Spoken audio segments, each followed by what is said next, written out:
Let's begin our coverage with the man at the center of the fraud fight in Ohio. Keith Faber is Ohio's state auditor. Just yesterday, he was on Capitol Hill sounding the alarm. Keith, great to have you. So what's your reaction? Thanks for having me. It's great to be here. What's your reaction to today's announcement and all these charges filed?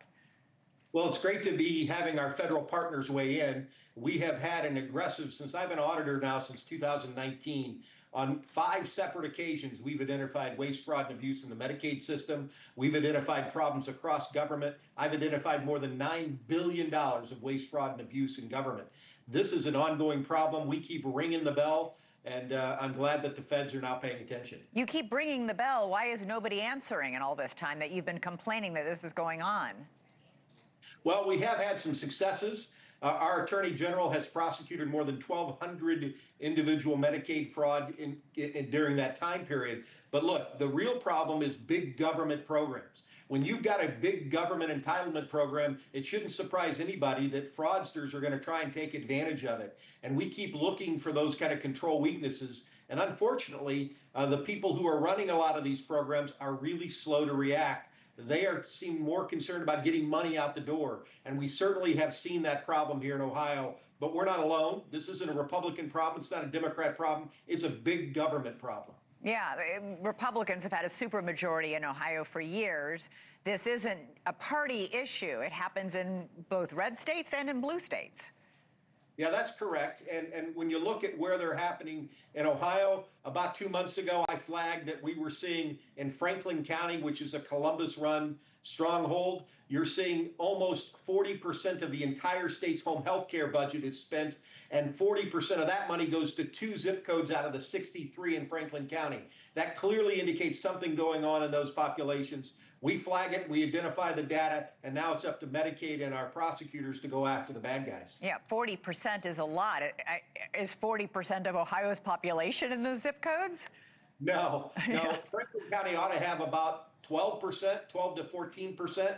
It's about 3 times higher than it should be. Yeah, your audits found payments to dead people, prison inmates, and residents who were also enrolled in aid programs in other states.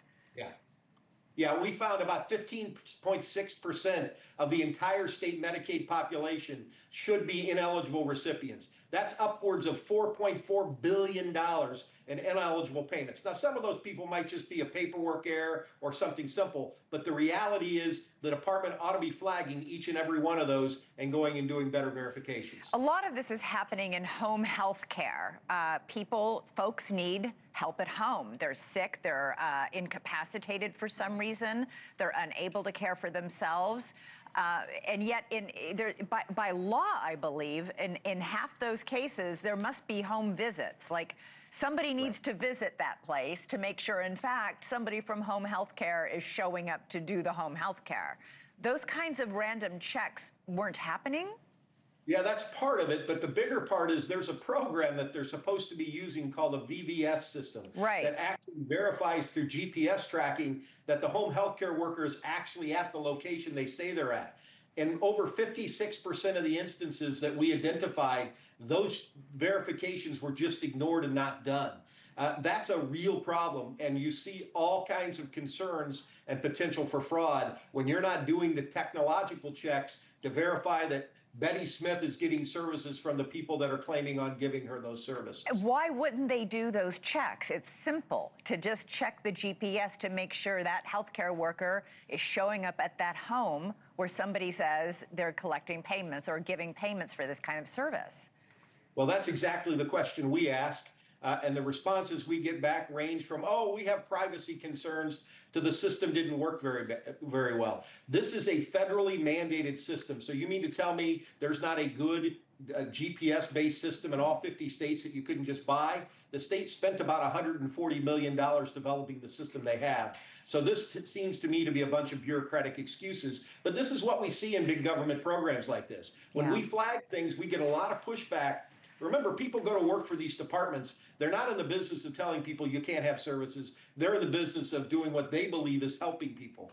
And so that's one of the things we get. The other bigger problem that you get in places like Columbus and other places where you've got a very high immigrant population is just this difference in perspective and what I call you go from a high trust system with a environment in a community that is not used to operating in that kind of environment. The solution is verification, and we're just not doing that very well. All right, Keith Faber, good work, and keep it up. Thank you so much. Thank you for watching. Subscribe below and download our NewsNation app right now on your phone, and you will get fact-based, unbiased news for all Americans.